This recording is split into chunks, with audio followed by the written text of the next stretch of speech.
Hola, licenciado, ¿cómo estás? Hola, buenos días, Priscila. Estamos esperando a Hugo. Sí, Perfecto, perfecto, gracias. no Entonces hay aquí de, estoy, a Hugo y a Felipe, ¿verdad? sí, Aquí ando. Gracias, Priscila. no hay de qué.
Ya va entrando Hugo.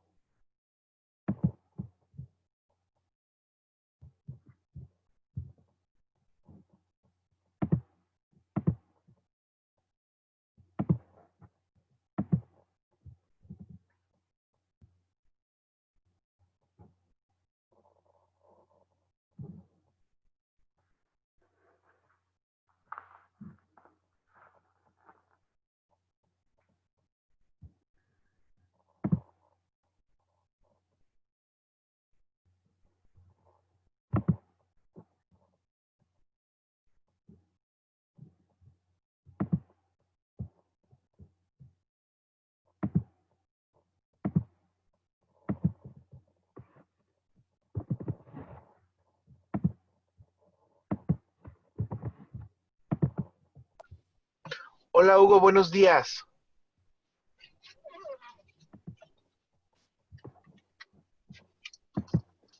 Hugo, ¿me escuchas? Buenos días, Miguel Valdés. Hola, ¿qué tal, Miguel? Buenos días. A sus órdenes, ¿cómo están? Bien, gracias. Oye, me pidió Juan que lo disculpara. Le surgió una reunión a las 9 de la mañana, pero se conecta con nosotros ahorita a las 10. Entonces, yo soy Miguel Valdés, me viste por ahí en el chat, estoy también en el consejo de la barra. Me pidió que les diera la bienvenida, agradecerles nuevamente y a que Priscila nos apoyara a hacer pruebas en caso de tener presentaciones y demás. Sí, De acuerdo, Miguel, mucho gusto. Pues aquí estamos ya a tus órdenes, listos. Perfecto, perfecto. Yo ahorita nada más voy a hacer un cambio del celular a la computadora para estar un poquito más cómodos, ujú, pero regreso yo creo que en cuestión de 3 minutos. muy De bien, acuerdo, sin problema, aquí voy a estar conectado. Gracias, Hugo, gracias, Priscila. no hay de qué. Hola, Priscila, buenos días. Hola, licenciado, buenos días.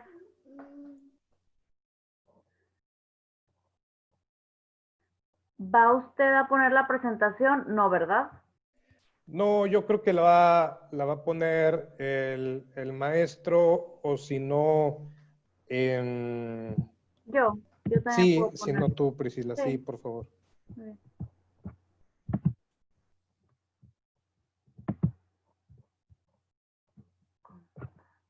Muy bien.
Hola, buenos días. Hola, buenos días, Felipe, buenos días. Hugo, Miguel Valdés, Hola, ¿qué tal, Miguel? ¿Cómo estás, Felipe? Buenos Hola, gracias. buenos días. días, ¿cómo andan? Le comentaba a Hugo Felipe que me pidió Juan Isidoro que me conectara ahorita a las 9:30. Le surgió una reunión, por lo cual se unirá con nosotros hasta las 10 de la mañana, que empezamos la conferencia. Perfecto. Entonces, digo, nuevamente agradecerles a nombre del capítulo la disposición para este evento. Muchísimas, muchísimas gracias. Y aprovechar por ahí dos cosas. La primera, no sé si va a haber presentación. Sí, Ok, ya hicimos las pruebas, Priscila, de presentación de que se pueda compartir y demás. No, pero ellos deben de poder compartir pantalla porque ya los hice con anfitriones. ¿quieres que haga la prueba? Sí, por Sí, favor. vamos a probar para cualquier tema. Ujú. Yo aquí tengo de todas maneras ya la presentación. Entonces, ¿La Listo. pueden ver? Perfecto. sí, Se ve Perfecto. perfecto. Y la segunda, digo, por ahí te pasó, Hugo, vi por ahí que lo pasó Juan Isidoro, el tema de la guía de moderador, ¿verdad? Sí, es correcto. Aquí ya la tengo lista, Miguel.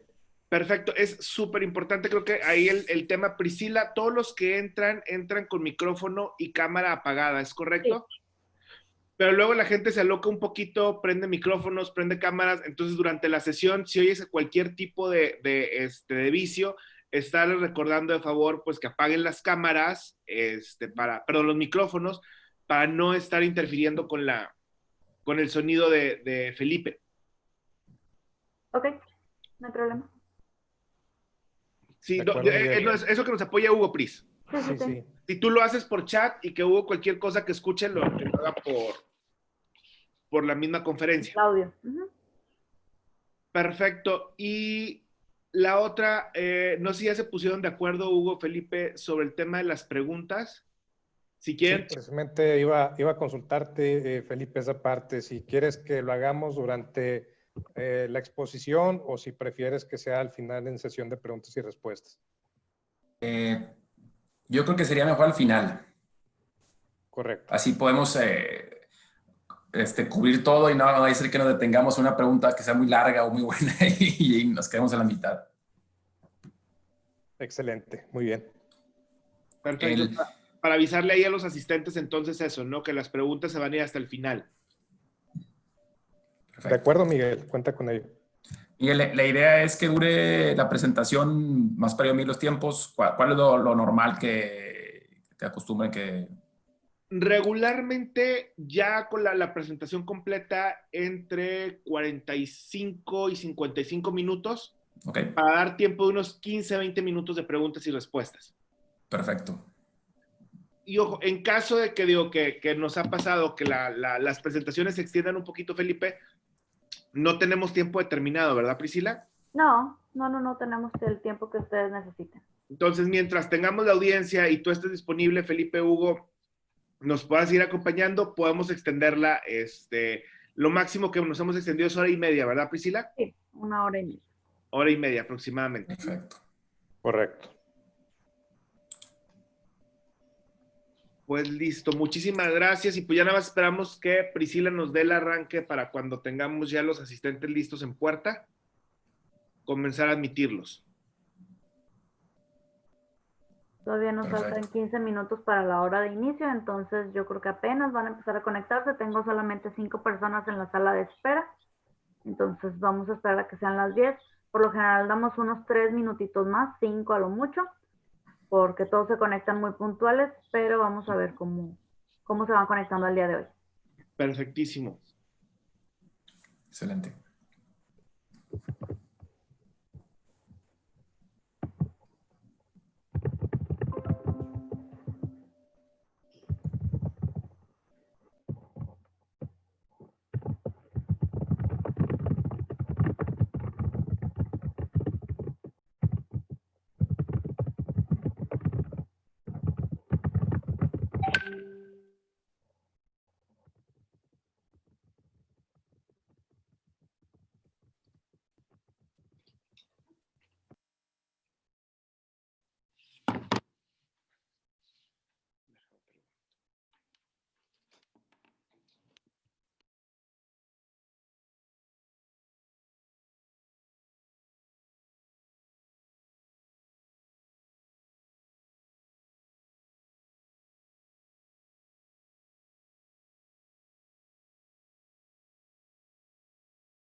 Me comenta Priscila que ya estamos cerca de los 50 conectados, pero para este evento esperamos 130. Si les parece bien, nos damos otros 3 minutitos más a ver cuánta gente logramos conectar.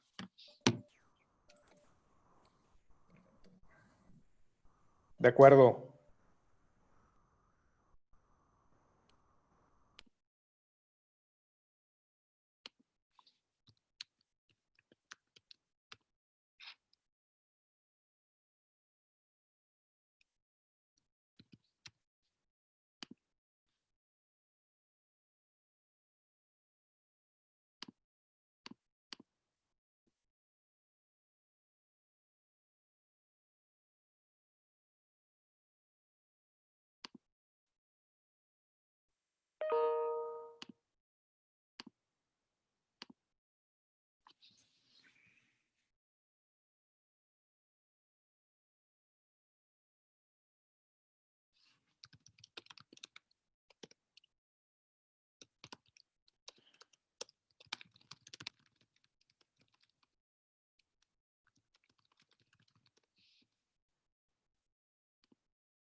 Tenemos ya 82 personas conectadas en sala de espera. Si ustedes gustan, podemos ir iniciando. Yo creo que ya podemos ir iniciando. ¿Cómo ven, Felipe, Hugo? ¿De acuerdo? De acuerdo, sin problema. Muy bien. Adelante, entonces le damos la entrada a Priscila y adelante, Hugo. Muchísimas gracias. Gracias. Y Los voy a gracias. ir iniciando. Gracias.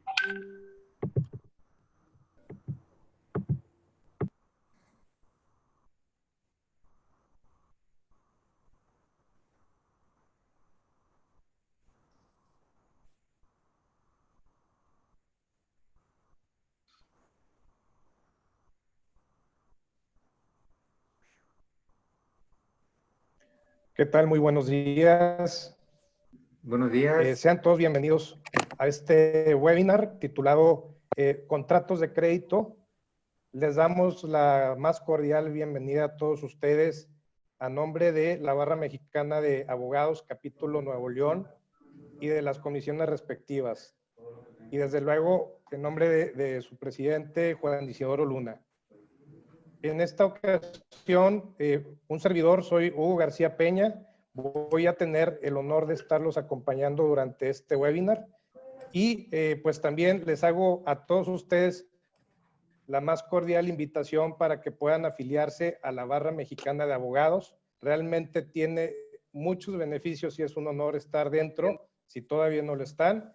Estamos a sus órdenes, tanto en el capítulo Nuevo León o en su caso en la entidad federativa o en la Ciudad de México, si ustedes nos están siguiendo desde allá. Ahora bien, continuaremos con una presentación de nuestro expositor, que es un honor para nosotros contar con él el día de hoy. Es el maestro Felipe Fernández Peña. Y a continuación voy a dar una breve semblanza de su trayectoria, si me lo permiten. El maestro Felipe Fernández Peña es socio de Villarreal, García Campuzano, Gómez y Fernández. Su área de práctica se especializa en operaciones financieras, ha representado a bancos, SOFOMES, fondos y otras entidades financieras como acreedores y a sociedades y vehículos de inversión como acreditados y emisores de deuda. Ha asesorado en operaciones que han involucrado créditos bilaterales, sindicatos y estructurados, financiamientos para la adquisición de empresas y activos, financiamientos inmobiliarios, créditos puente, financiamientos de proyectos, financiamientos a intermediarios financieros y emisiones de deuda, reestructuras y refinanciamientos de pasivos. Respecto de su trayectoria educativa, él es egresado de licenciado en Derecho del Instituto Tecnológico y de Estudios Superiores de Monterrey. Cuenta con maestrías en Derecho Internacional por la Escuela de Gobierno y Transformación Pública del TEC de Monterrey y cuenta con maestría en Derecho Financiero en Georgetown University Law Center. Cuenta con experiencia en el extranjero, ha sido admitido a ejercer en el estado de Nueva York y durante los años 2010 a 2013 trabajó como asociado permanente en la oficina de Nueva York de Skadden, Arps, Slate, Meagher & Flom. Aquí es muy importante a todos los presentes pedirles a los participantes que pongan su micrófono, por favor, en mute y apaguen su cámara. Al final habrá oportunidad de efectuar preguntas y respuestas a través del chat que tienen habilitado. Y pues, sin más preámbulo y dando la bienvenida a nuestro expositor, el maestro Fernández Peña, le concedemos el uso de la palabra. Muchas gracias a todos por participar y estar presentes. Muchas gracias, Hugo. Un saludo a todos. Buenos días. Esperamos que se encuentren todos bien. El propósito de platicar esta mañana va a ser platicar brevemente de una estructura típica que contiene un contrato de crédito. Y en este contexto, como en este Group Foro, pues podemos ver abogados que pueden estar mucho en contacto con contratos de crédito, otros abogados que no tanto. Unos abogados que pueden estar del lado de los bancos o de los acreedores y otros abogados que pueden estar más cargados del lado del acreditado, que puede ser una empresa, ¿no? Entonces vamos a tratar de ver de todos los ángulos el contexto de una estructura del contrato de crédito y lo vamos a ir planteando de cómo típicamente lo vemos. Hay que tener en mente que es muy importante cuando se presenta un contrato de crédito saber bueno, primero de dónde estamos, a quién estamos representando, si es el acreditado, si es el acreedor, si es el grupo de acreedores, y el contexto del financiamiento, si es un financiamiento de proyecto, es un financiamiento de adquisición, es un financiamiento para capital de trabajo, o es un refinanciamiento de pasivos, es un financiamiento de construcción, por ejemplo, y también la situación en la que se encuentra el acreditado. Si el acreditado se encuentra sólido financieramente, si el acreditado se encuentra pues, por un proceso de refinanciamiento, un proceso de reestructura, si está batallando, y también tener el contexto de para qué se van a aplicar los recursos. Tener todo esto en mente, eso nos va a ayudar a tener lo que siempre recomendamos, es que siempre un crédito sea hecho a la medida. Se podrán encontrar muchas empresas donde tienen tal vez 10, 15, 20, 30 contratos de crédito donde siguen ciertos formatos, pero nosotros siempre recomendamos que cada contrato sea hecho a la medida de cada empresa y de la situación y para los recursos que se utilicen.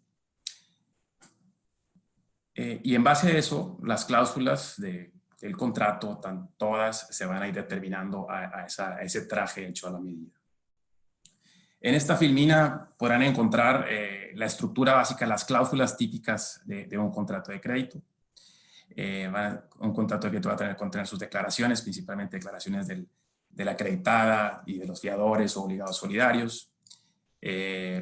Una cláusula, ya pues, brincaremos a los términos del crédito, que es el monto, la forma de disponer, la tasa, el plazo, la forma de amortizarlo, comisiones, etcétera. Que en cada uno de estos vamos a meternos un poco de detalle en los siguientes minutos. También tendremos las condiciones para disponer el crédito, para tal vez las condiciones para la primera disposición, para cerrar el financiamiento y las condiciones que se tendrían en caso de que se puedan realizar disposiciones subsecuentes. Tendremos las obligaciones, que se dividen principalmente en obligaciones de hacer y obligaciones de no hacer. Aquí es muy importante recordar que un financiamiento y un contrato de crédito es un contrato que busca regular la vida del acreditado por la vigencia del financiamiento.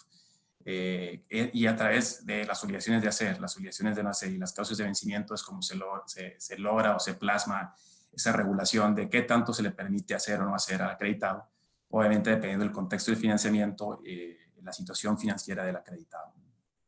Y por último tenemos un contrato de crédito va a tener su cláusula de misceláneos, que sí hay ciertas cláusulas relevantes en esta sección, como es las sesiones, de qué sesiones se pueden hacer del financiamiento a quién, si se puede hacer a acreedores extranjeros, a acreedores nacionales, solo instituciones financieras o también a cualquier persona, lo cual todo esto tiene impacto especialmente en los impuestos que se podrían generar para el acreditado. Y también si es un crédito sindicado o es un crédito bilateral, pues tendríamos cláusulas importantes como las modificaciones, los acreditantes requeridos para llevar a cabo esas modificaciones que serían waivers o dispensas, ¿no? Entre otras cláusulas relevantes que también vamos a encontrar la indemnización y otras por el estilo, ¿no? Entonces, si les parece, pues nos vamos primero vamos a seguir esta estructura que la típicamente que vamos en un crédito y nos vamos con las declaraciones. Entre las declaraciones van a ver las típicas que pueden encontrar hasta en cualquier contrato de todo tipo, como personalidad, facultades y autorizaciones. Pero después vienen algunas declaraciones que ya son importantes en el contexto del financiamiento. Una es, por ejemplo, relacionadas con los bienes garantizados. Si es un financiamiento que se va a destinar a la construcción de un proyecto, es decir, de un parque industrial, de un centro comercial, por decirlo, van a haber declaraciones muy específicas o se deben de contener declaraciones muy relacionadas con la propiedad del inmueble, con el estatus de la construcción, con, es decir, la fuente de pago que puede ser, es decir, arrendamientos, etcétera, el estatus de esa garantía y fuente de pago. Igual relacionadas con el uso de los recursos, si es que se van a destinar a adquirir una empresa, a adquirir activos, un poco el estatus, relacionándoles con cómo está el estatus de los documentos de adquisición, o si se va a usar para refinanciar un pasivo, de cuál es el estatus de esa deuda existente también. Relacionadas con la fuente de pago, es muy similar. Si la fuente de pago va a tener un origen muy específico, como pueden ser ciertos arrendamientos de una plaza comercial, ciertos arrendamientos de parques industriales o derechos de cobro de una entidad financiera, podemos encontrar declaraciones con el estatus y la existencia y validez de esa fuente de pago. Permisos importantes, estas declaraciones son muy relevantes en financiamientos de proyectos o en financiamientos de empresas donde un fuerte componente de sus ingresos dependen de ciertos permisos y regulación para operar. Es clave también cuando estén representando un banco o un acreedor, pues hacer muy bien esa auditoría para complementar esas declaraciones de cómo está el estatus de sus permisos, si están vigentes, si hay algún permiso que no pueda, que haya sido revocado o haya ese riesgo que sea revocado y que afecte el ingreso de la compañía, que a final de cuentas va a ser la fuente de pago del financiamiento. En pasivos y gravámenes existentes, esta es una declaración que dependiendo del tamaño de la compañía se puede pedir o no, y se puede pedir el nivel de detalle que se requiere. Si estamos hablando con una compañía muy grande, multinacional, pues sería claro, muy lejano pedir que lístame y descríbeme todos estos pasivos y gravámenes, pero si estamos hablando con una compañía más chica donde esta deuda que se le está otorgando va a representar un fuerte componente de su deuda actual, pues sí queríamos saber cuáles son tus pasivos y gravámenes existentes, conocerlos, conocer si hay alguna limitación en tus contratos de crédito actuales para que tú incurras esta deuda o otorgues este gravamen y en su caso coordinar las dispensas y autorizaciones correspondientes. ¿Por qué? Para prevenir un posible cross default o que la compañía le originemos un efecto dominó en incumplimientos con otros acreedores. Y también saber el estatus de que la compañía se encuentra en cumplimiento con esos contratos y de deuda existente. En litigios importantes, esta es una cláusula muy típica, digo, una declaración que se va a pedir por dentro de los contratos y digo, siempre está el escenario donde una compañía tiene un litigio importante, un litigio donde puede crear una contingencia que si lo pierde, pues puede afectar la viabilidad financiera de la compañía. Entonces, si hay esos litigios, es importante conocerlos, que se declaren conocer el estatus, los riesgos y el nivel de contingencia que puede haber y las reservas, o en su caso, plantear algo que pueda solventarlo, ¿no? Y la solvencia de la compañía, donde también se complementa con la entrega de la información financiera, de estados financieros auditados, trimestrales, declarar que se entregaron, declarar que fueron debidamente preparados conforme a las reglas contables que adopte la compañía y saber que la compañía es solvente, ¿no? Esas son las declaraciones principales que podríamos encontrar. De ahí, en un contrato de crédito, brincaríamos a los términos del crédito. Esta sección, o esta cláusula que se compone de diversas secciones, es lo que regula la materia financiera del contrato. Es decir, cuál es el monto, cómo lo vas a disponer, a qué plazo, a qué tasa, tasa fija, tasa variable, la amortización trimestral, mensual, semestral, etc. Aquí vamos a meternos un poco ese detalle.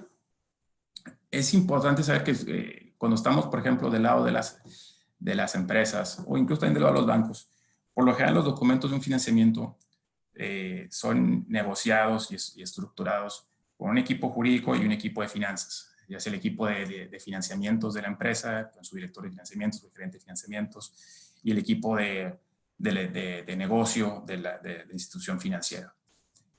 Es algo que recomendamos mucho nosotros, es por ejemplo un financiamiento que va a ser de tamaño importante o que va a ser regular una parte importante de la vida de una empresa.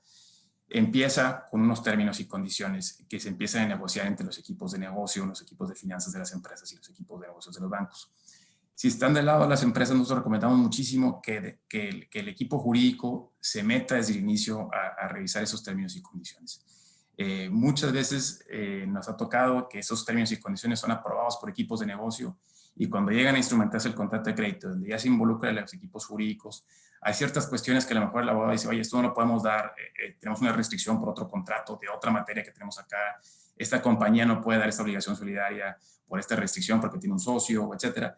Y eso después perjudica en los tiempos de financiamiento porque el equipo del banco tiene que ir a solicitar autorizaciones adicionales con sus comités de crédito o simplemente a lo mejor cambia los términos del financiamiento. Cosas que se pudieron ver arregladas desde la estructura de los términos y condiciones. Entonces, eso es algo que nosotros sugerimos siempre, que los equipos jurídicos se involucren desde esa etapa y apoyen a sus equipos de financiamiento en la empresa.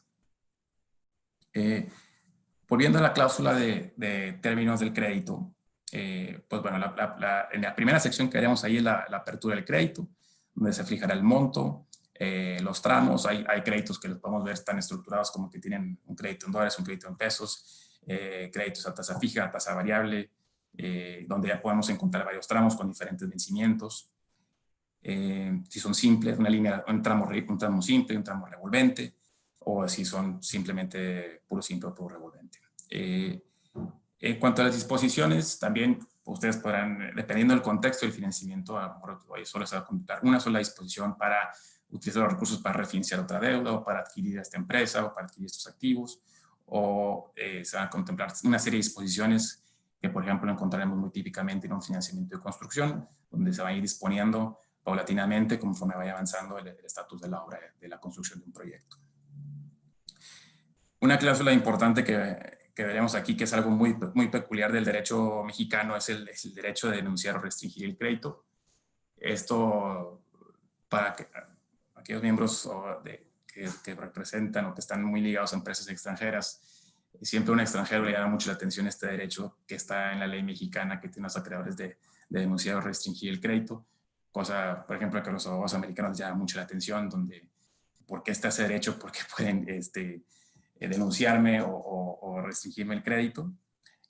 También, digo, este derecho se puede renunciar, pero es algo que por lo general, si no es una línea comprometida donde se esté planteando una comisión al acreedor para que comprometa ese financiamiento por cierto plazo, los acreedores van a presionar y van a tener este derecho de denunciar o restringir el crédito. Otra cláusula que seguiríamos sería la forma de disponer el crédito. Por lo general hay tres conceptos importantes. Un documento clave es la solicitud de disposición, donde la vamos a ver por lo general anexada en un contrato de crédito, donde es el acreditado solicita que se realice la disposición. Por lo general se piden desde 2 a 3 días hábiles antes, o algunos bancos piden un poco, dependiendo del tipo de acreedor, piden más días de hábiles de anticipación para prepararse para el financiamiento. Y obviamente se va a acordar desde el inicio el periodo de disposición. ¿Cuánto tiempo el banco me va a reservar ese dinero para que yo lo pueda disponer? Ya sea 10 días, 15 días, 20 días, o un periodo de 1 año, un periodo de 8 meses, dependiendo y el contexto del financiamiento. Aquí también, dependiendo de este contexto y el periodo que se mantenga ese financiamiento disponible, pues el banco podrá negociar una comisión por mantener el monto comprometido. Es muy importante también la solicitud de disposición, porque trae una consecuencia en caso de que no se lleve a cabo la disposición. En caso de que el deudor se eche para atrás, o en que el deudor no cumpla las condiciones que pidió el banco para que se pase la disposición, y habiendo solicitado disposición, es pues un costo por rompimiento de fondeo, que es una indemnización en caso de que no se lleve a cabo la disposición. Cuando le pediste al banco o al acreedor, prepárate, te voy a pedir estos millones, y a la hora dices siempre no, o no te cumpliste estas condiciones, pues el banco tendría, o el acreedor, el derecho de pedir una indemnización, porque el banco tuvo que obtener esos recursos para dárselos al acreditado.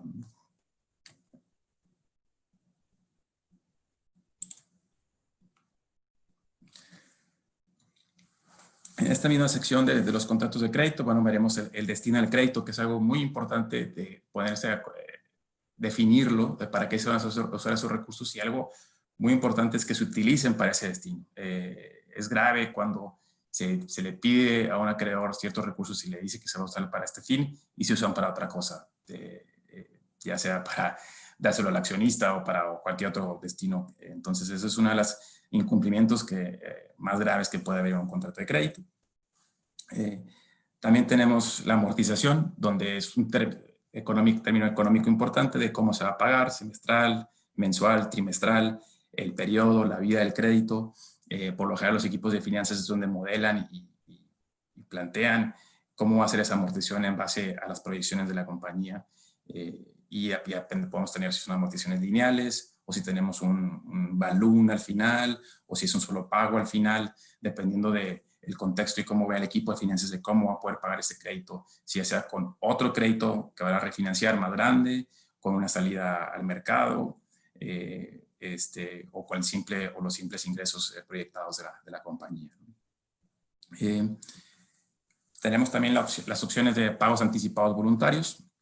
En esta cláusula, por lo general, se podrán acordar los montos mínimos de cómo pueden ser esos pagos anticipados voluntarios. Por lo general no se permite hacer cualquier pago, es decir, por lo menos dependiendo del monto del crédito, podremos encontrar que mínimo, bueno, el pago mínimo debe ser por 1 millón, por 5 millones, por 10 millones, y no que se estén pagando de repente 50,000 pesos o 100,000 pesos, algo por el estilo. Los bancos podrán acordar, junto con los equipos de finanzas de la empresa, las comisiones por pago anticipado, si se va a pedir comisión o si no, o si el banco por lo menos dice: en este periodo de años, si me pagas en estos primeros 3, 4 años o 2 años, pues te voy a cobrar esta comisión. Hay otros fondeadores donde son más agresivos y te dicen: si me pagas en este primer año o 2 años, me vas a pagar un make whole, que le llaman, que es decir, me vas a pagar los intereses que yo hubiera ganado en todo el financiamiento. Entonces es algo a considerar importante cuando se vaya a hacer un pago anticipado, y para los equipos que están en las empresas, pues tener estas cláusulas muy conscientes en sus diversos financiamientos cuando se plantea hacer un pago anticipado. También el rompimiento de fondeo. El rompimiento de fondeo es prácticamente cuando se realiza un pago en una fecha que no es una fecha de pago de intereses, y esa tasa variable, si tus pagos de interés son los días 15 o los últimos días del mes, y se realiza el pago anticipado en una fecha que no es una fecha de pago de intereses, probablemente vas a generar un costo de rompimiento al acreedor, y te va a trasladar ese costo al acreditado. Otros financiamientos, dependiendo igual del contexto, del tamaño, de la situación de la empresa, podrán tener cláusulas de pagos anticipados obligatorios. Igual, esto es muy específico de qué tanto porcentaje de la deuda representa el financiamiento que está obteniendo, si es algo muy chico, muy grande, y la situación de la empresa. Entre los pagos anticipados obligatorios que podrían establecerse, hay diversos tipos, pero los más comunes es, por ejemplo, reducción de flujo, que esto lo vemos mucho en financiamientos de proyectos donde el flujo del pago depende de ese proyecto, como decir un centro comercial o un hotel o un parque industrial, donde si vemos que está bajando el flujo, se utiliza todo el flujo que empieza a caer para pagarme anticipadamente. Eso lo medimos con las obligaciones financieras que vamos a ver un poco más adelante. También en ventas de activos, si la empresa empieza a vender activos, un creador va a decir, oye, pues, usa esos recursos para pagarme, porque estás vendiendo esos activos. Igual de seguros, indemnizaciones importantes. Aquí, si empiezan a topar con estas dos cláusulas de ventas de activos o seguros, es muy importante negociar los montos mínimos, es decir, y qué tipo de ventas de activos. Por lo general vemos que vamos a excluir, obviamente, ventas de inventario, ventas de equipo obsoleto, ventas de equipo en desuso, es decir, que sean ventas de activos realmente importantes los que generen esta obligación de pago anticipado.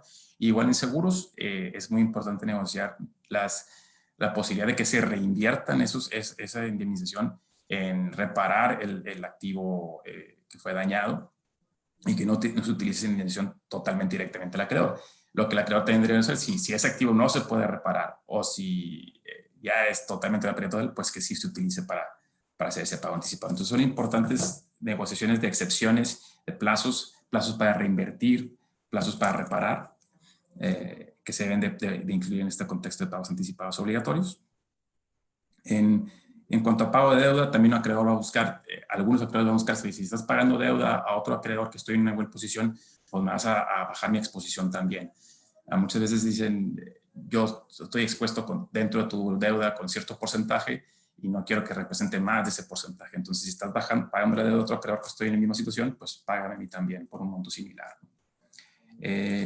Esta última de indemnizaciones derivadas de documentos de adquisición, muchas veces cuando se financia un proyecto para adquirir una empresa, para adquirir ciertos activos y derivado de esa adquisición hay una indemnización que se le paga al acreditado, ya sea por el vendedor de ese activo o de esa empresa. Muchos acreedores buscan, como yo te lo financié, pues usa esta indemnización para pagar mi deuda.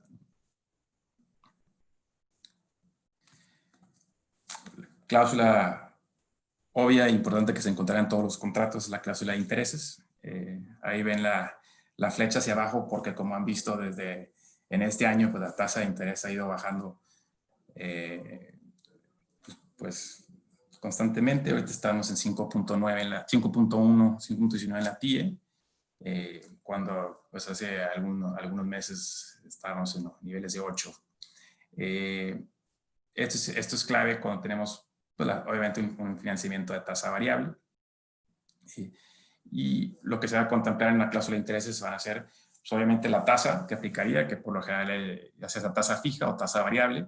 Y si es una tasa variable, pues tenemos que tener una tasa de referencia, que comúnmente vemos la tasa TIE, en dólares vemos la tasa LIBOR, los periodos de intereses, que es decir, si la tasa TIE la vamos a fijar a qué fecha y cuánto va a permanecer esa tasa fijada, si sea un mes, 3 meses, 6 meses, dependiendo lo que se acuerde y las proyecciones de la empresa. Acuerdo de las tasas sustitutas, de qué pasa si la TIE se deja de publicar, cuál entraría en vigor, la forma de calcular intereses y los intereses moratorios. Aquí en México lo típico es que sea la tasa ordinaria por 2. En Estados Unidos más bien es la tasa ordinaria más 2. Es una gran diferencia que muchas veces vemos cuando hay acreedores o compañías americanas que vienen a México, dicen por qué es por 2 y debe ser más 2, pero es algo pues, típico de la costumbre bancaria y de financiamiento en el país.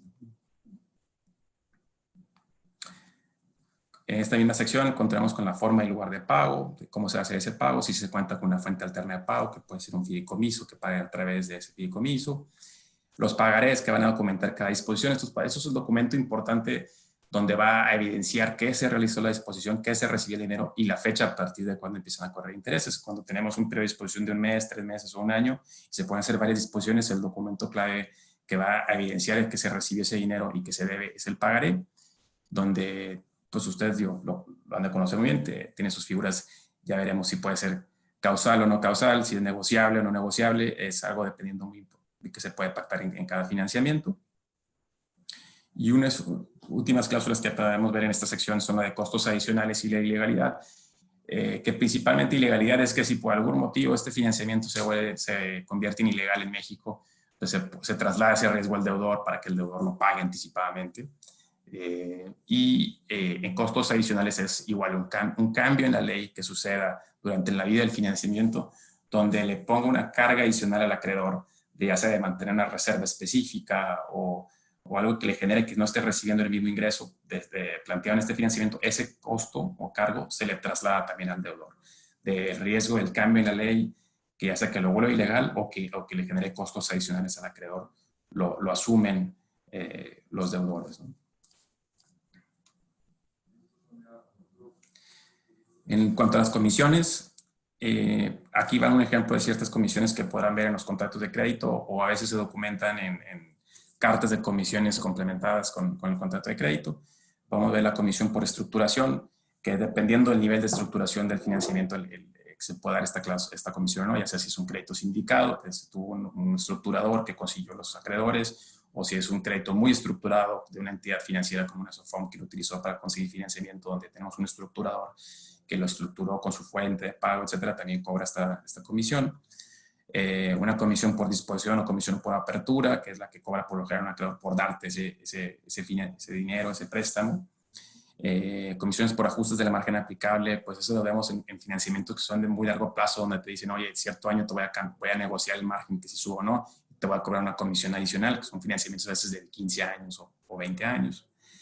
Comisión por pagos anticipados, que son las que vimos anteriormente, por hacer un pago anticipado. Comisión por monto no dispuesto, que es el comisión cuando el banco te guarda cierto monto de ese préstamo por un periodo largo de disposición y te va a cobrar una comisión por el saldo no dispuesto, por mantenerte disponible ese crédito para que tú lo utilices. Y comisión al agente administrativo es una comisión que lo vemos típicas en créditos sindicados, donde se designa un agente que representa los beneficios de los acreedores y administra el financiamiento. Y ese agente recibe una comisión para ya sea mensual o de forma anual.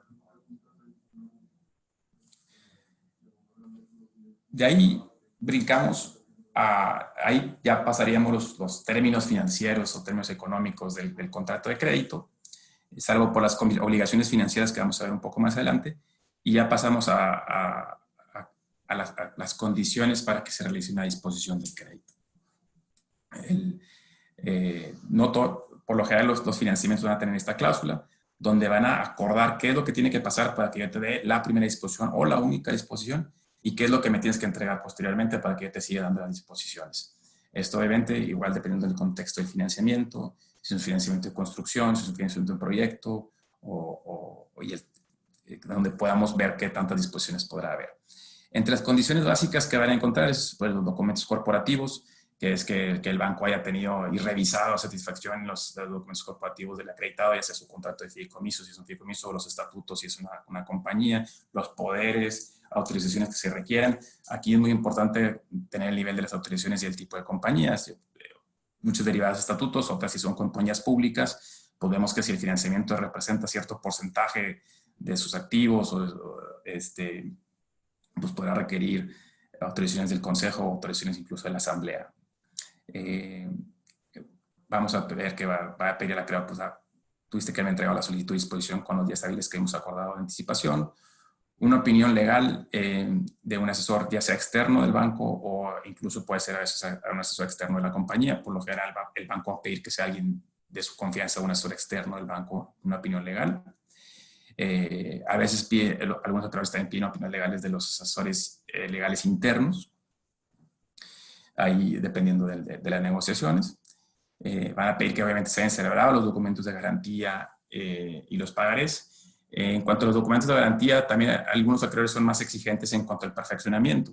Si estamos hablando de un financiamiento inmobiliario, muchos hasta acreedores se van a ir al lado extremo de que dame la hipoteca registrada, y lo cual pues afecta en los tiempos para disponer. Otros hay que mediar en esa parte de los tiempos de a veces que sea solamente firmada o que sea ingresada al registro, ahí dependiendo del confort que se vaya a dar a cada acreedor.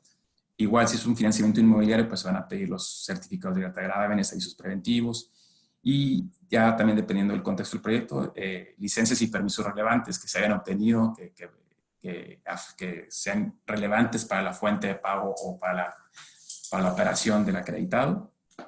E igual en contexto de proyectos, pues ya se pueden pedir avalúos, si es avalúos inmobiliarios o avalúos de los proyectos, y estudios de factibilidad técnica, de impacto ambiental o del mercado.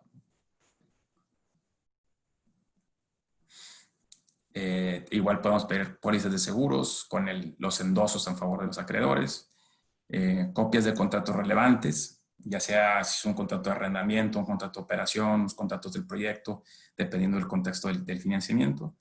Algunas notificaciones o autorizaciones necesarias, que puede decir consentimientos porque a lo mejor se requieren de otro financiamiento, de otro acreedor muy grande para celebrar este financiamiento, o notificaciones previas a ciertos arrendatarios o a ciertos socios que se tienen de la compañía, ¿no?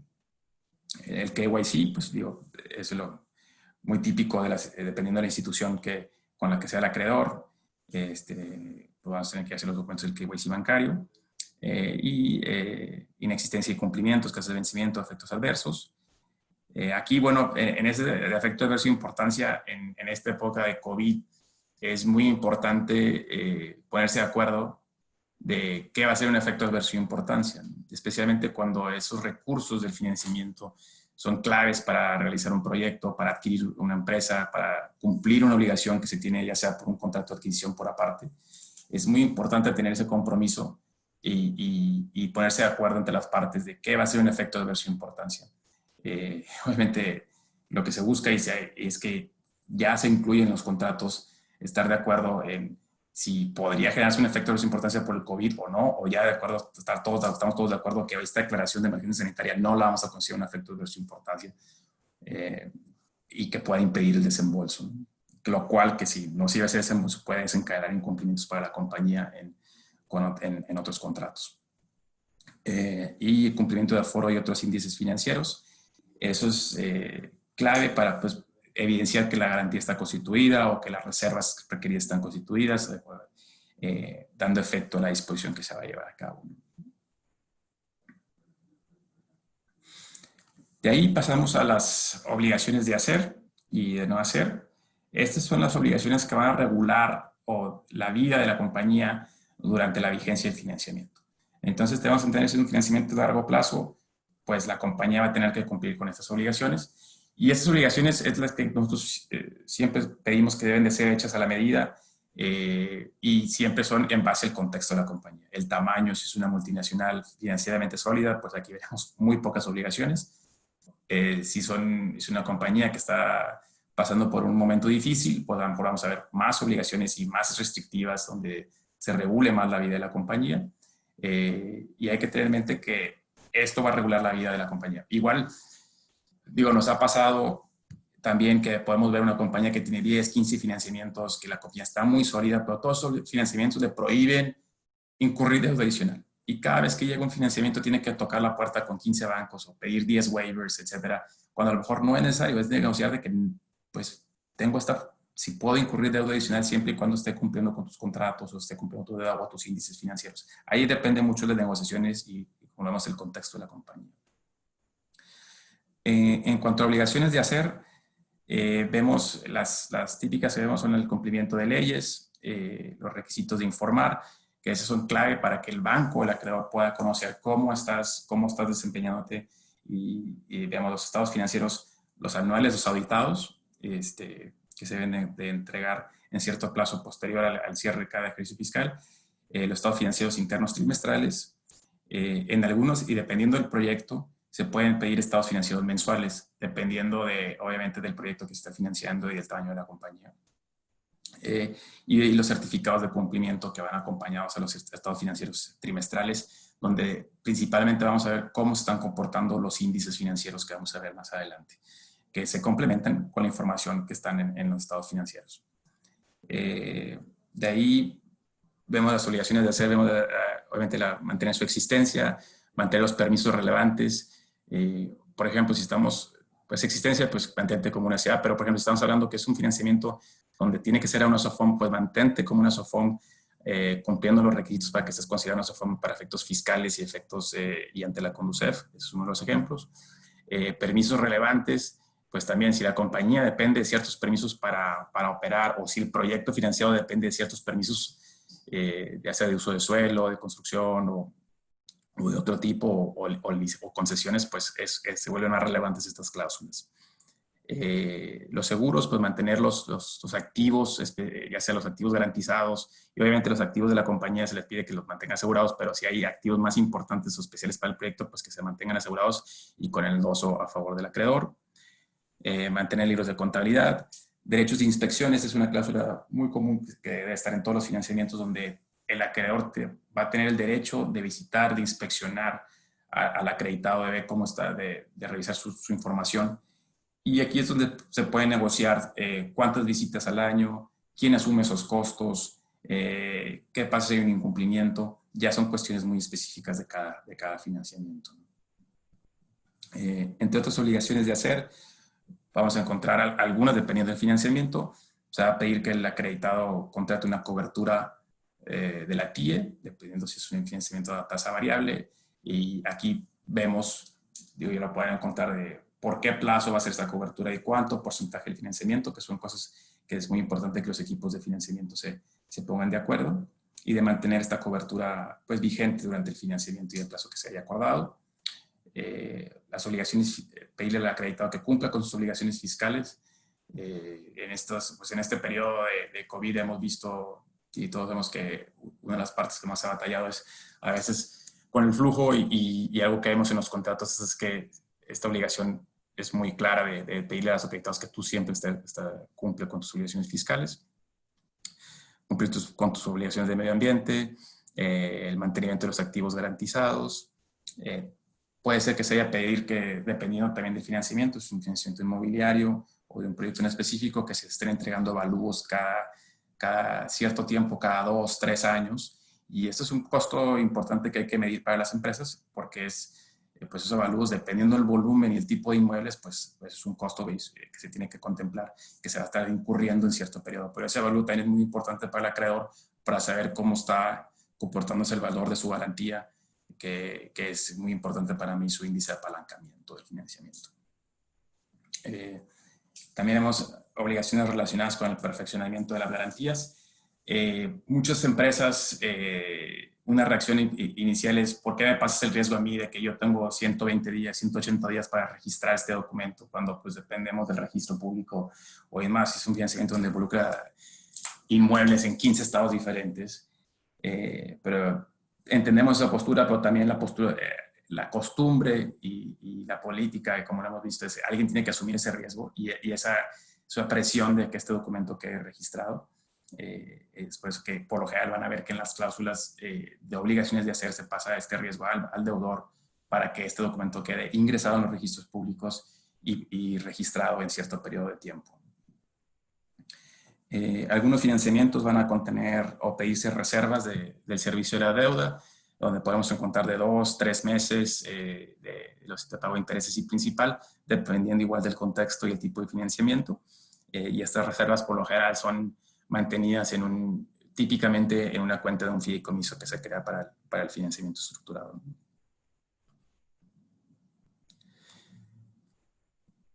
Una cláusula importante para medir el comportamiento de la compañía y lo que indica y le da el beneficio a los acreedores y los equipos de finanzas de las empresas, de ver cómo está comportándose la compañía y la viabilidad para realizar el pago y cumplir con sus obligaciones de pago del financiamiento, son las obligaciones financieras. Aquí estas se van a moldar dependiendo igual de la estructura del financiamiento y el tipo de activo que está financiado. Vemos que está el índice de apalancamiento, que es muy típica en financiamientos empresariales, que es la deuda total, con la fotografía de tu deuda total contra tu UAFIDA por lo general de tus últimos 4 trimestres. Obviamente medida con tus estados financieros. E igual índice de cobertura de intereses, que es tu UAFIDA de cierto periodo, que es el periodo de referencia, los últimos 4 trimestres, contra los gastos financieros que realizaste en esos 4 trimestres.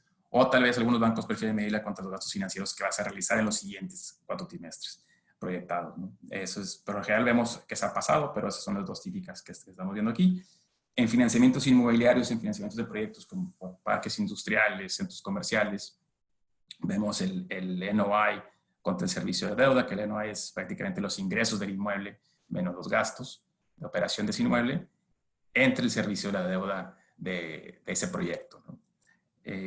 Y el aforo es igual, aquí lo vemos que es el valor de la garantía contra el saldo insoluto, ya sea el valor del inmueble en base a los avalúos que estábamos comentando, que se tienen que entregar por un evaluador autorizado, que esté autorizado por todas las partes, especialmente por los acreedores, contra el saldo insoluto, o este tipo de foro en financiamientos porque veamos mucho en entidades financieras, es típico, ya sea una SOFOM o una arrendadora, donde es el valor de la cartera que está aportada a la estructura o aportada como fuente de pago, que es el saldo insoluto de los créditos que otorgó la SOFOM, contra el saldo insoluto de la deuda que tiene ese proyecto. Igual en ese contexto muy importante en financiamientos a entidades financieras, es que vamos a ver un concepto de criterios de elegibilidad, de, bueno, ¿qué valor le voy a dar solamente a ciertos derechos de cobro que sean satisfactorios, que cumplan con ciertos criterios que todos estamos de acuerdo, contra el saldo insoluto de mi deuda?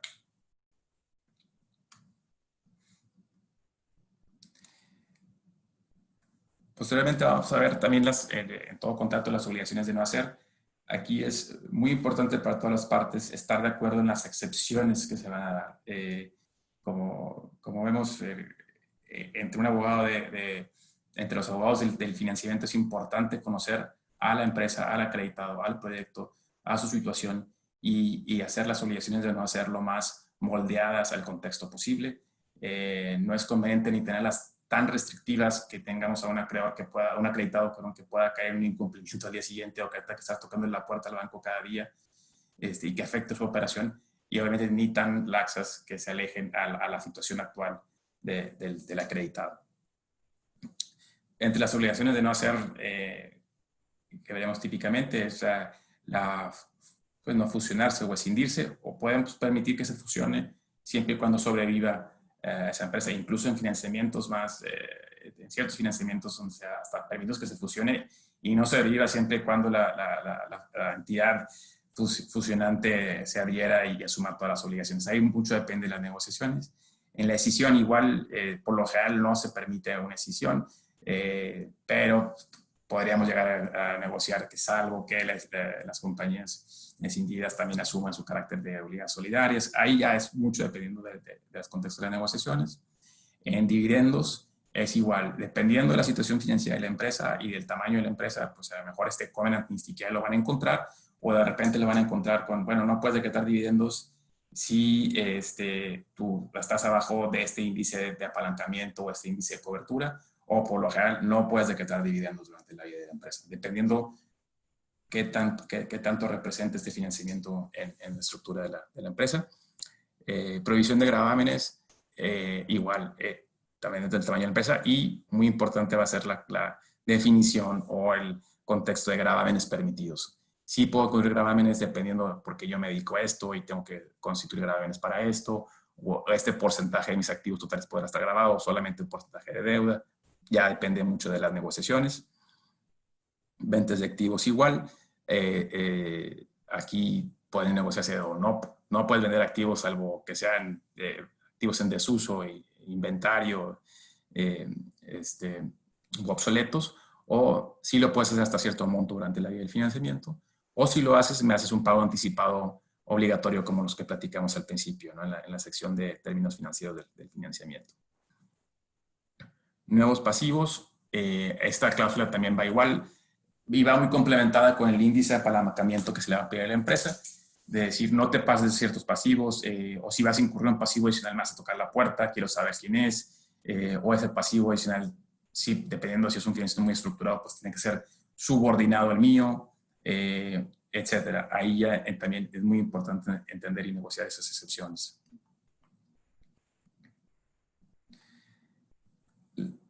La otra obligación de no hacer es otorgar préstamos, pero igual dependiendo del tipo de compañía, pues obviamente si estamos dando un financiamiento de una SOFOM, pues obviamente esta obligación no entraría, pero si es una obligación que por lo general no da préstamos, pues uno que ahora buscar por qué vas a darle un préstamo a alguien, no lo hagas, o si lo haces, hazlo tal vez a tus empleados o a ciertas excepciones.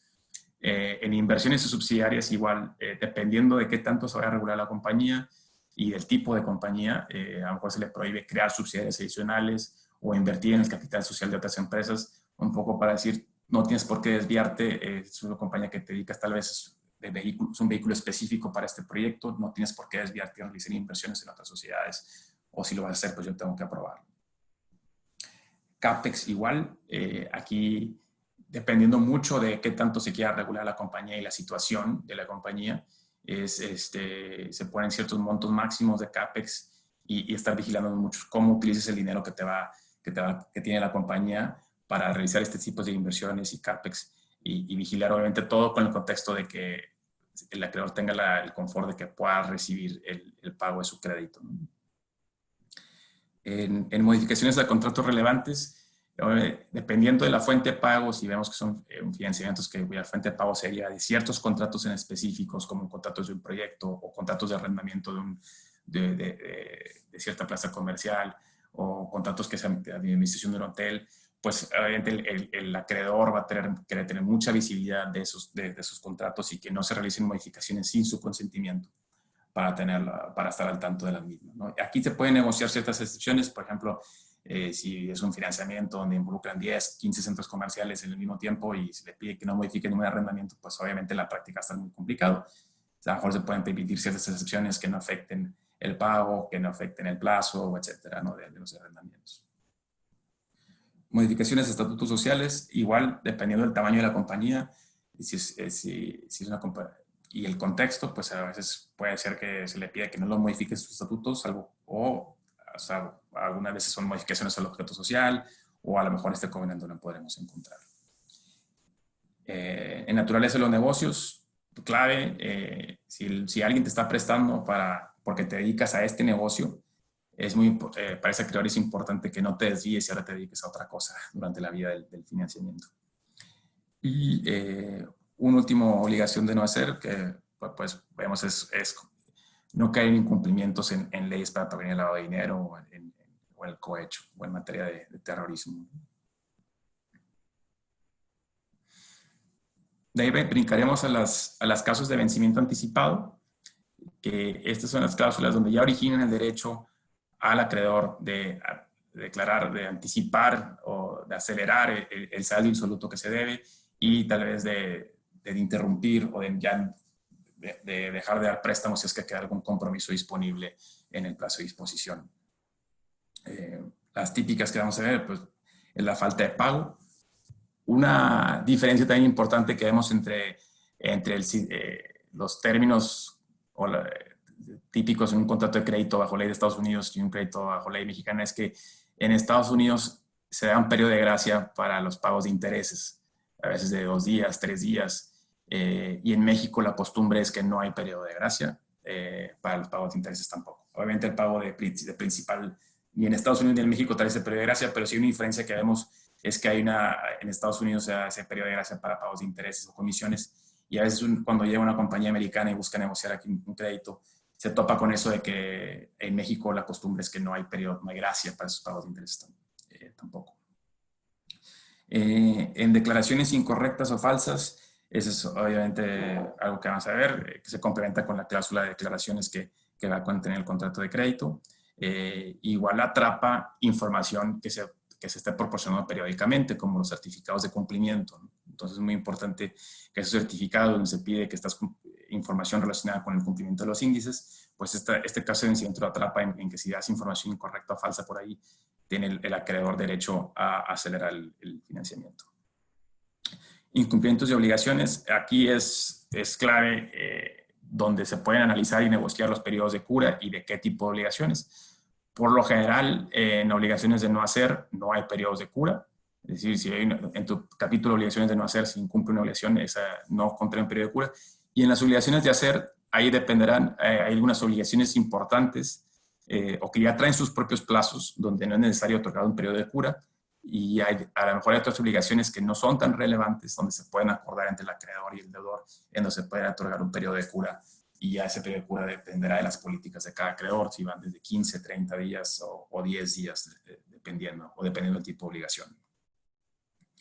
Entre garantías es obviamente si cualquier garantía sufre cualquier afectación en que deje de estar válida o deje de estar en primer lugar o deja de estar perfeccionada, el acreedor debe tener el derecho de acelerar el crédito. Concurso mercantil también es una cláusula típica que vamos a ver en los financiamientos y con su distinción, si es un proceso iniciado por la propia compañía o si es un proceso iniciado por un tercero, aquí se da un periodo para que se subsane o se termine ese proceso iniciado por un tercero de relación con concurso mercantil que varía, podemos haber visto desde 60 días, 45 días, 90 días. Incumplimiento cruzado es relevante, también da tener que el acreedor o lo que busca es tener ese derecho, si ya la compañía le está incumpliendo a otros acreedores, el poder acelerar su financiamiento y no esperarse, ¿no? Es un foco rojo cuando empieza a ver que un deudor empieza a incumplir su deuda, ya sea de pagos de intereses de un bono o de otro acreedor. El acreedor va a tener este derecho de poder tener esta opción de acelerar su financiamiento y ejecutar una garantía. Aquí es importante en las negociaciones de esta causa de vencimiento ver el monto de ese incumplimiento, ¿no? El monto del incumplimiento cruzado, que va muy ligado al tamaño de la empresa. En cancelación o modificación de permisos relevantes, como lo hemos platicado, dependiendo del tipo de financiamiento, si un permiso o una concesión es muy importante para la viabilidad de esa empresa o ese proyecto financiado, y ese proyecto ese permiso llega a ser cancelado, revocado, terminado, el acreedor va a poder tener esta salida, ¿no? Que por lo general se derivaría en un incumplimiento de pago después. En expropiación, también vemos si se expropia un bien garantizado, si se expropia un bien importante de la compañía o sustancialmente todos sus bienes, también es una causa de vencimiento típica. Embargos y sentencias, igual, aquí es importante negociar muy bien el monto o el impacto que tenga esa sentencia. Si es una sentencia que prácticamente va a tumbar a la compañía, pues o que crear una fuerte contingencia, pues el acreedor va a buscar tener esta herramienta. Si también por otro lado hay que negociar si una sentencia que es un monto mínimo que no va a impactar, pues no debe causar un vencimiento anticipado.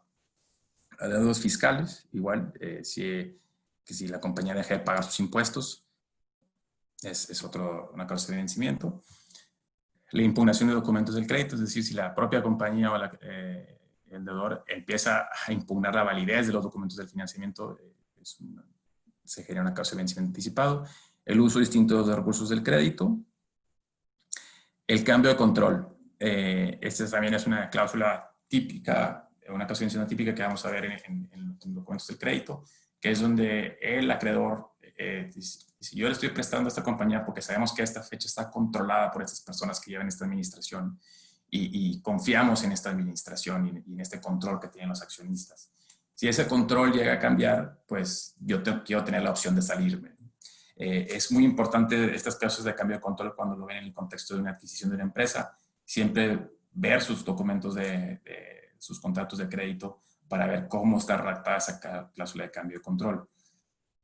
Igual, dependiendo del tipo acreditado, el tamaño, el contexto del financiamiento, podemos ver qué tan estricto es ese cambio de control o que no. Si es una compañía pública, si es una compañía que se puede permitir que entre una inversión de private equity en esa compañía mientras no tiene el control, o si es más bien un financiamiento tan estructurado y específico donde no se permita que ni siquiera haya un cambio de accionistas, ¿no?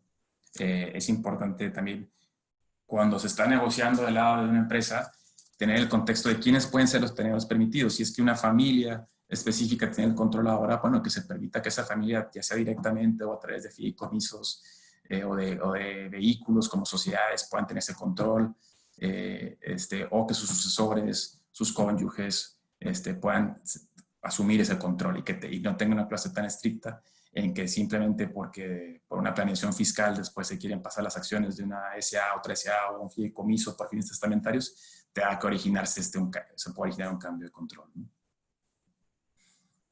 El tema de la huelga, eso es algo que también vamos a ver típicamente en una causa de vencimiento, lo cual se hizo relevante en varios financiamientos por el tema de las huelgas que empezó a haber en maquiladoras a finales del año pasado. De ahí brincamos a la última sección de un contrato de crédito, que es la cláusula que hemos explicado que era de misceláneos, donde hay ciertas cláusulas relevantes que hay que tener en mente también. En contextos de un crédito sindicado, hay que tener muy presente cuando se requiere una modificación o un waiver o una renuncia a una dispensa, saber cómo se podría obtener y quiénes y qué porcentaje de esos acreditantes se necesitarían conseguir. Para eso en un crédito sindicado van a ver la definición de acreditantes requeridos, donde ya se puede negociar que sean el 50%, el 66% o el 75%, dependiendo ya del tipo de acreditantes y la negociación específica que hubo en el financiamiento. Y en esas cláusulas, ¿qué significa? Que una modificación, una dispensa, tal vez un incumplimiento de un índice financiero, se puede obtener con ese porcentaje de los acreditantes. Sin embargo, hay ciertas modificaciones donde por la costumbre es que sean aprobadas por todos los acreditantes, como es el monto del principal, cambios en el monto del principal, tasas y comisiones, cambio a la propia definición de acreditantes requeridos, es decir, cambiar el porcentaje, liberaciones de garantías o modificaciones de condiciones precedentes, entre otros conceptos, ¿no? Entonces, en el contexto de un crédito sindicado, ese tipo de modificaciones sí requerían la participación de todos, pero hay otras que no, como son tal vez un waiver a un incumplimiento del índice de cobertura, que a lo mejor solo se puede obtener con un 50% de los acreditantes. Entre la cláusula de cesiones, por lo general el acreditado no puede ceder no puede ceder tus derechos u obligaciones del contrato sin el consentimiento de los acreditantes, pero aquí es importante vaya la negociación de a quién le pueden ceder los acreditantes sus derechos del crédito. Y esto también tiene origen un tema de impacto fiscal, dependiendo de si un acreditante, que es una institución de crédito mexicana, por ejemplo, se lo cede a una institución en el exterior, puede llegar a ocasionar un impacto fiscal en el tema del withholding o de retención del impuesto sobre la renta, dependiendo de la entidad a quien se lo ceda. Entonces, por lo general, es una cláusula importante, o sea, a quién se lo puede ceder, para que no me origines un impacto de que yo tenga que retener, porque por lo general también el contrato de crédito va a tener una obligación de que tú pagues todos los impuestos, incluso a lo mejor un gross up de cualquier impuesto que se tenga que retener. Entonces es muy importante tener en mente a quién se le puede ceder, especialmente cuando hablamos de créditos en dólares, donde pues, los créditos pueden ser atractivos para entidades del exterior. Una cláusula que estamos viendo típicamente también es, dependiendo totalmente del poder de negociación de la compañía y del tamaño de la compañía, que se le prohíba a los acreedores cederlo a competidores.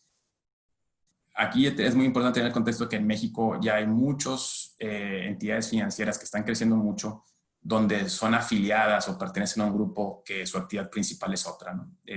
Yo no voy a mencionar nombres, pero ya hay grupos empresariales muy importantes donde tienen sus compañías operadoras y ya tienen su banco. Y si esa compañía o ese grupo es competidor del deudor, pues a lo mejor podría crear un perjuicio donde en 2 o 3 años tu deuda de la empresa ya la tiene indirectamente un competidor tuyo, ¿no?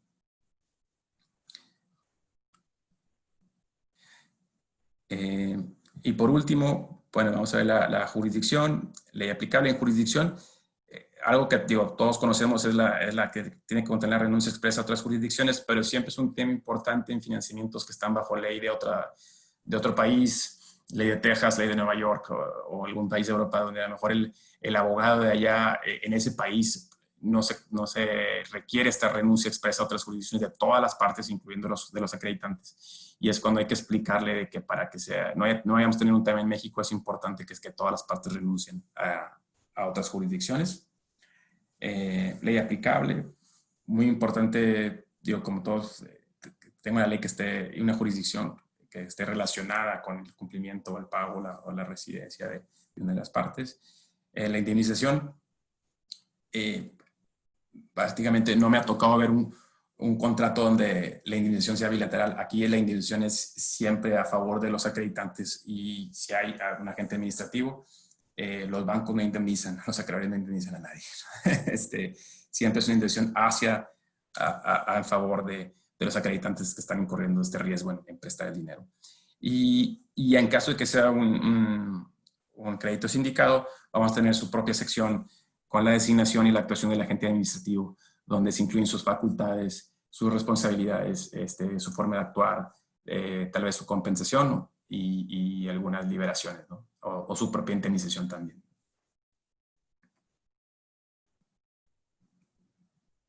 Y prácticamente eso es de manera rápida un resumen de la estructura de un contrato de crédito que podrán encontrar, ¿no? Estimado Felipe, muchas gracias por tu participación. Felicidades, fue una brillante exposición. Prácticamente nos mostraste la anatomía del contrato de crédito, muy claro. Y pues en nombre de todos los presentes te felicitamos. Si nos lo permites, vamos a pasar, amigos, a la sesión de preguntas y respuestas. Ya nos alargamos un poquito en el tiempo, pero vamos a tratar de que ustedes nos puedan dar sus preguntas para alcanzar a contestarlas. Si me lo permites, Felipe, yo doy lectura a la pregunta y tú amablemente nos puedes dar contestación, ¿verdad? Comenzamos con la primera pregunta, es de Lázaro Peña. Dice, en tu experiencia, ¿qué tan complicada es la ejecución de garantías y cuál sería la mejor garantía en México? ¿Qué onda, Lázaro? ¿Cómo andas? Fíjate que creo que la pregunta de la ejecución, aquí es donde entra un poco más relevante el abogado litigante. Yo he estado mucho más cargado en la estructuración y documentación de los financiamientos, pero sí he tenido algún contacto a través de la retroalimentación que hemos tenido de los litigantes. Creo que a mí me va a contestar la segunda pregunta porque la primera, esa se la dejaría a un litigante. Pero entre la segunda, la garantía preferida en México es el fideicomiso de garantía. El fideicomiso, y como se ha reconocido en ciertos procesos de concurso, en ciertos procesos judiciales, hace que el patrimonio del deudor, salga del patrimonio del deudor ciertos bienes o activos que se van al patrimonio de un tercero, que es un fiduciario, y donde ese fiduciario administra esos activos, ya sean desde inmuebles, acciones, cuentas por cobrar o demás tipo de activos. Y eso puede facilitar tanto tener dos beneficios. Ese fideicomiso te puede dar desde tener ahí mantenida una reserva, servir como fuente de pago para que de ahí se depositen recursos, ya sea de arrendamientos o derechos de cobro, y se paguen directamente el financiamiento. Y también para pues, tener su procedimiento extrajudicial de ejecución. Sin duda, para mí ese es el mejor instrumento. Sin embargo, su punto negativo pues, es que es más costoso que los demás. Tienes que pagarle un fiduciario, tienes que pagarle a un fiduciario que te va a cobrar por firmarte el documento y por administrarlo, y dependiendo del tipo de activo, pues te va a incrementar el honorario. Entonces, si tu garantía prácticamente es un solo inmueble, pues yo creo que un deudor podría argumentar por qué te voy a crear un fideicomiso para ponerte un inmueble ahí, si mejor te doy una hipoteca que simplemente me salen los gastos de registro, ¿no? Porque los gastos de registro también se van allá. Y otro de los beneficios importantes del fideicomiso de garantía pues, es el que fiscalmente, cuando hablamos ya de un fideicomiso de administración y garantía, pues fiscalmente es transparente, ¿no? No hay enajenación para efectos fiscales, lo cual es muy útil cuando son fideicomisos de fuente de pago. Pero para mí es el fideicomiso, pero trae el tema del costo y pues dependiendo del tipo de garantía o de situación, pues algunos podrían argumentar de no incurrir en esos costos, ¿no? Muchas gracias, Felipe. La siguiente pregunta la formula Pamela. Dice, agradeceré ahondar entre las diferencias de crédito simple y revolvente, así como comentar acerca del contrato de cuenta corriente. Claro. El revolvente y cuenta corriente es lo mismo. Creo que, como dice Pamela, creo que el término adecuado en México debe ser el cuenta corriente. Yo lo usé un poco americanizado con el revolvente, que viene el revolving.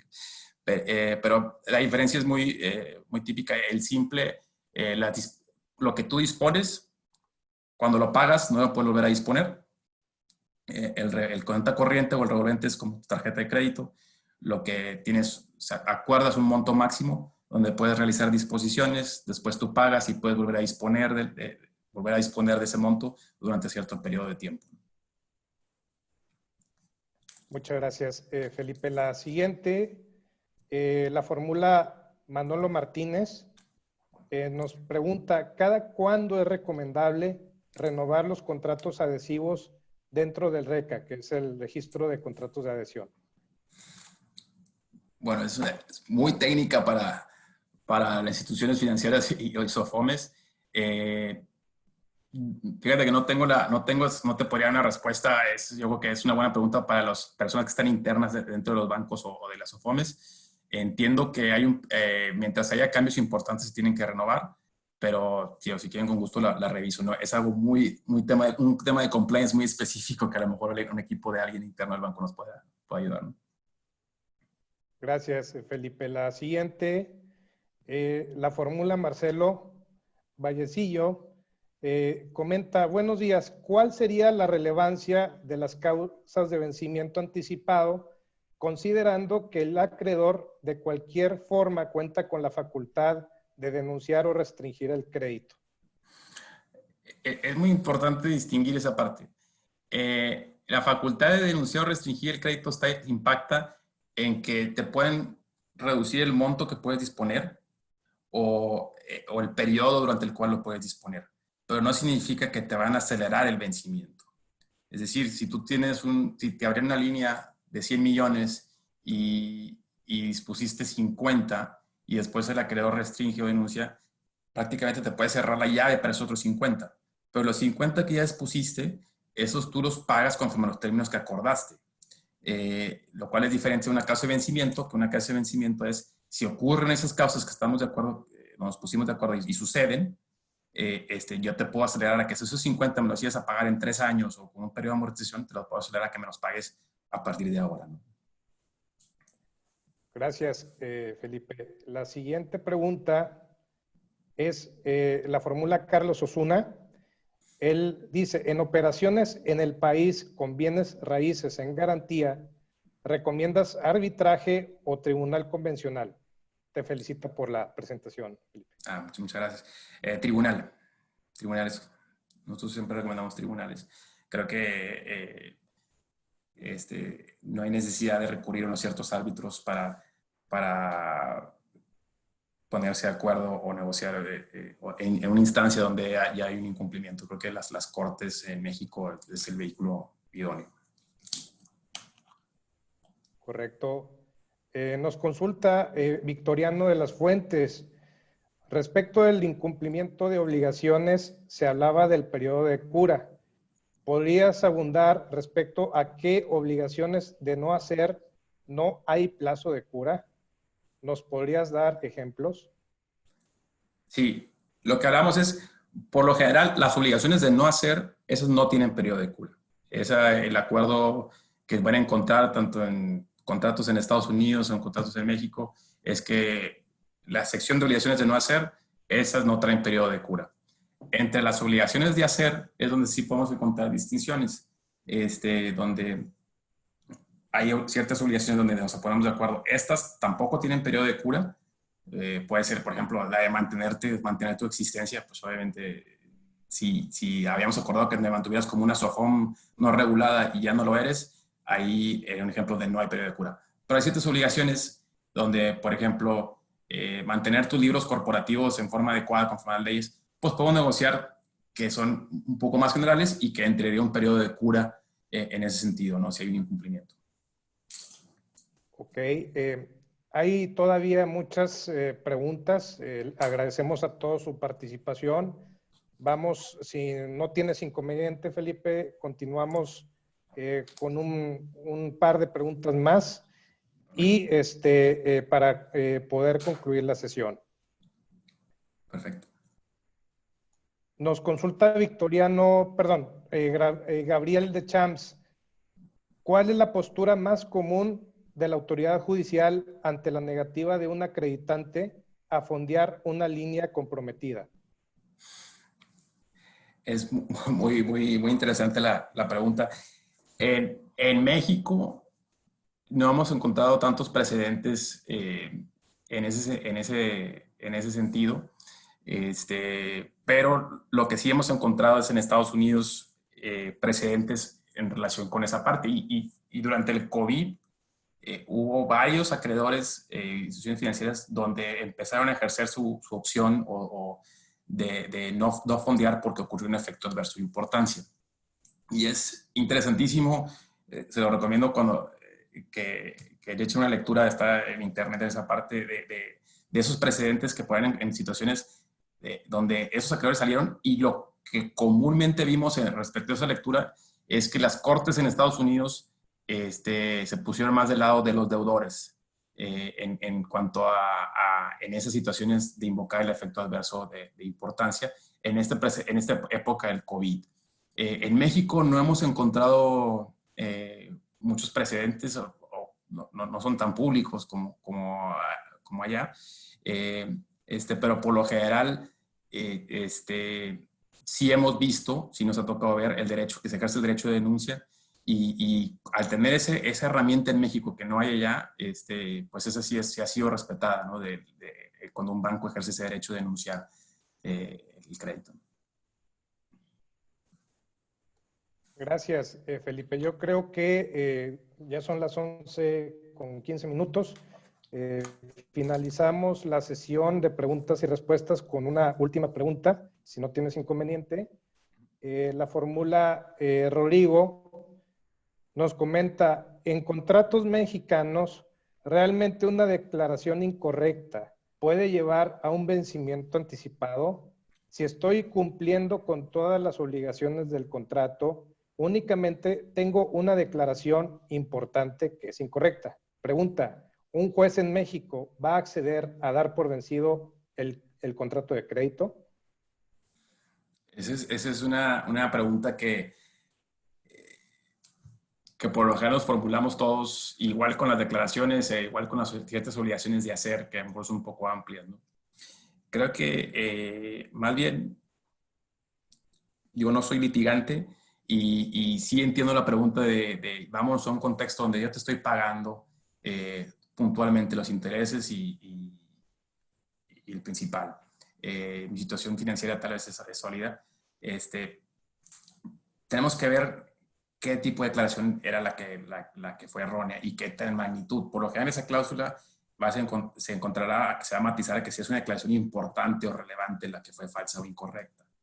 Si me preguntas, no soy litigante, pero lo que te puedo decir es que pues, lo que está cubierto ese derecho a acelerar. Yo creo que ya en la práctica no creo que un acreedor tampoco acelere su crédito porque una declaración fue incorrecta. Tenemos que entender que también a los acreedores tampoco les conviene acelerar su financiamiento o poner a alguien en incumplimiento, especialmente los bancos tienen las reservas que cumplir, tienen impactos adentro de la institución, y creo que en la práctica no se llevaría a cabo. Creo que es una de las cláusulas que más bien originarían un acercamiento entre las partes y ver la magnitud de esa falsedad o esa declaración incorrecta y qué impacto tiene en el financiamiento. Porque pues así también puede haber otras respuestas como: oye, si te estoy pagando, ¿qué te importa que mis estados financieros se vean súper mal y que no te esté cumpliendo los índices? Pues a lo mejor un banco puede decir: pues sí, pues es cuestión de tiempo a que ya no me vas a pagar, ¿no? Y ahí puede tomar sus herramientas. Correcto. Muchísimas gracias, Felipe. Aquí, bueno, vamos a tener que lamentablemente que concluir. Ya se nos terminó el tiempo. Vamos a revisar desde luego también sus demás preguntas. Y en ese sentido, Felipe, pues en nombre de la Barra Mexicana de Abogados, Capítulo Nuevo León, a nombre de Juan Isidoro Luna, de un servidor y de todos los presentes, pues te agradecemos esta exposición tan brillante que nos acabas de dar y la ilustración con tus respuestas a cada una de las preguntas del público. Muchas felicidades. Muchas gracias y saludos a todos. Aquí pues nada más nos resta pues invitarlos a todos ustedes, amigos, a que sigan pendientes de nuestros eventos de la Barra Mexicana de Abogados, Capítulo Nuevo León.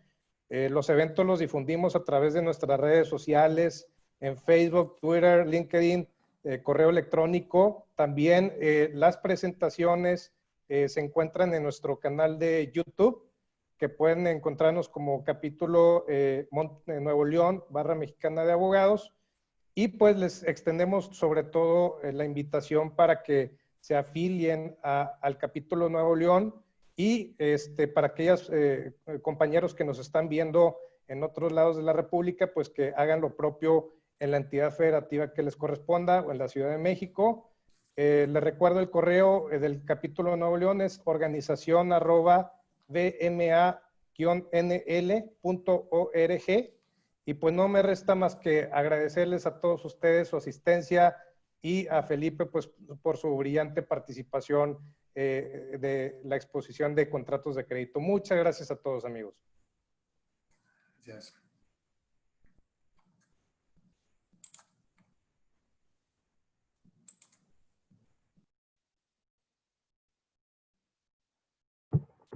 Gracias, licenciado. Voy a proceder a cerrar la transmisión. Claro que sí. Gracias. A usted, hasta luego. Hasta luego.